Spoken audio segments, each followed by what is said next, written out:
Hello friends, welcome to my channel. Friends, आज के इस वीडियो में हम लोग कुछ इंपॉर्टेंट बातें करने वाले हैं यूजीसी जेआरएफ फेलोशिप के रिगार्डिंग।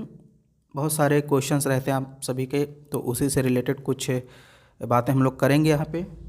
जैसे सबसे पहली चीज़ तो आप ये जान लीजिए कि जब आप जेआरएफ क्वालिफाई करते हैं, फिर आप किसी यूनिवर्सिटी या किसी इंस्टीट्यूशन में एडमिशन लेते हैं पीएचडी में, और उसी दिन से आपकी फेलोशिप की प्रक्रिया शुरू हो जाती है। यानी जिस दिन आप एडमिशन लेते हैं, जिस डेट से आप एडमिशन लेते हैं, उसी दिन से फेलोशिप आपकी आनी स्टार्ट हो जाती है। हालांकि आने में और पूरा प्रोसेस होने में 3-4 महीने लग जाते हैं, लेकिन फेलोशिप जो आपकी आती है वो उसी दिन से जुड़कर आती है जिस दिन आपने एडमिशन लिया है।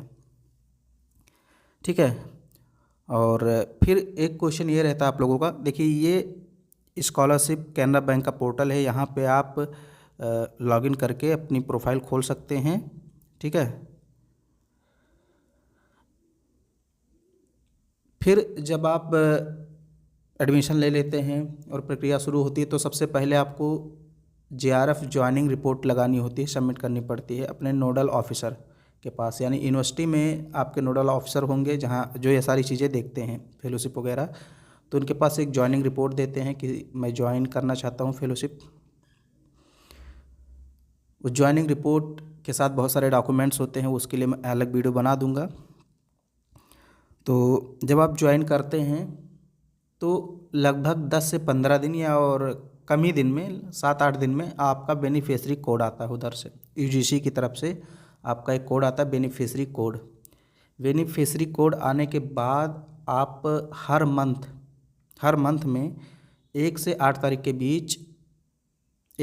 के बीच आप कंटिन्यूशन और एचआरए लगाते हैं, और फिर उसी मंथ के जिस मंथ में आप लगाते हैं उसी मंथ के लास्ट डेट तक आपकी फेलोशिप आ जाती है। लेकिन कभी कभी क्या होता है कि बेनिफिशियरी कोड आपका नहीं आता है, आपका ज्वाइनिंग रिपोर्ट जो है वो रिजेक्ट कर दिया जाता है किन्हीं कारणों से। जैसे मैं कुछ कारण आपको यहाँ पे दिखाता हूँ कि वे कौन कौन से कारण हैं जिन कारणों से आपका ज्वाइनिंग रिपोर्ट रिजेक्ट हो जाता है, बेनिफिशियरी कोड नहीं आता है। सबसे पहले हम देखते हैं कारणों को। सबसे पहले तो मैं अपना ही दिखा देता हूँ, ये मेरा भी एक बार रिजेक्ट हुआ था। ये देखिए मेरा नाम लिखा हुआ यहाँ पे, और मेरा जो बेनिफिशियरी कोड यहाँ पे देखिए अभी नहीं आया है, यानी मेरा रिजेक्ट हो गया था। जब बेनिफिशियरी कोड आता है तो यहीं पर आपका लिख जाता है, एक कोड आ जाता है आपका, कुछ डिजिट्स रहेंगे उसमें। हाँ, ठीक है। तो यहाँ पे आ जाता है। अब ये देखिए मेरा लिंकिंग स्टेटस रिजेक्टेड बाई मोटा UGC nodal agency with remark NTA reference number. अब हुआ क्या था, मैंने रेफरेंस नंबर गलत लिख दिया था। देखिए जब रिजेक्ट होता है तो कोई ना कोई कारण ज़रूर होता है, बिना कारण के यूजीसी आपका रिजेक्ट नहीं करेगा। मेरा जो रेफरेंस नंबर था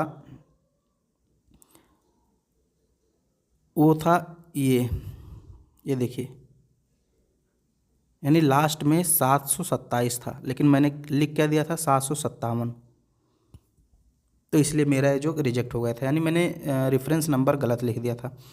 तो एक कारण देगा, जब रिजेक्ट करेगा आपका तो उसमें कारण लिख के देगा कि हाँ इस कारण से आपका रिजेक्ट किया गया है, तो आपको रीसबमिट का ऑप्शन देगा। फिर से आप जो है करेक्ट करके करेक्ट इन्फॉर्मेशन भर के फिर से आप रीसबमिट करेंगे। तो जब मैंने फिर से रीसबमिट किया करेक्ट इन्फॉर्मेशन भर के और रीसबमिट किया, तो मेरा जो है बेनिफिशियरी कोड आ गया था, जो मैं आपको दिखाता हूँ।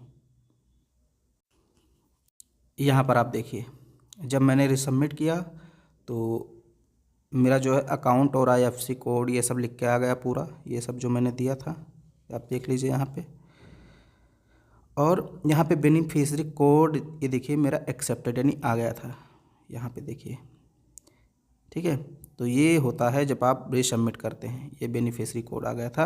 और लिंकिंग स्टेटस जहाँ पे रीजन लिख के आया था रिजेक्टेड का, वहाँ अप्रूव्ड लिख के आ गया।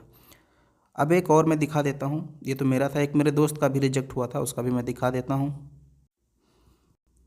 यहाँ पर आप देखिए इनका भी रिजेक्ट हो गया था और बेनिफिशियरी कोड नहीं आया था। Rejected by MoTA UGC nodal agency with remark wrong award letter has been uploaded on the portal.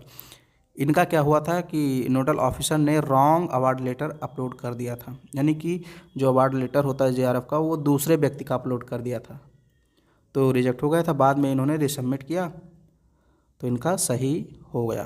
तो कुल मिलाकर कहने का मतलब ये है कि बेनिफिशियरी कोड जब आप ज्वाइनिंग रिपोर्ट सबमिट करते हैं उससे 10 दिन के अंदर ही आ जाता है, 7-8 दिन में आ जाता है, किसी किसी का लग जाता है 15 दिन। लेकिन अगर रिजेक्ट होता है, बेनिफिशियरी कोड नहीं आता है, तो रिजेक्ट होगा तो कारण लिख के ज़रूर देगा कि हाँ इस कारण से रिजेक्ट हुआ है। तो आप अपने नोडल ऑफिसर के पास जाएंगे, उनको बताएंगे, स्टेटस दिखाएंगे और वो फिर से आपका सही करेक्शन करके उसमें जो है रिसबमिट कर देंगे। फिर आपका बेनिफिशियरी कोड आ जाएगा और फिर आप अगले मंथ के 1 से 8 तारीख के बीच अपना जो है सबमिट कर सकते हैं 4 कंटिन्यूशन और आपकी फेलोशिप स्टार्ट हो जाएगी। तो ये सारे कन्फ्यूजन्स थे जो आपके दूर हो गए होंगे आई होप। और अभी भी कोई बात है, कोई दिमाग में कुछ चल रहा है, कुछ नहीं समझ में आया तो आप कमेंट बॉक्स में ज़रूर लिखिए, उसका रिप्लाई आपको ज़रूर मिलेगा। वीडियो पसंद आए तो उसको लाइक कर दीजिए, चैनल को सब्सक्राइब कर दीजिए और अपने सभी दोस्तों में शेयर कर दीजिए।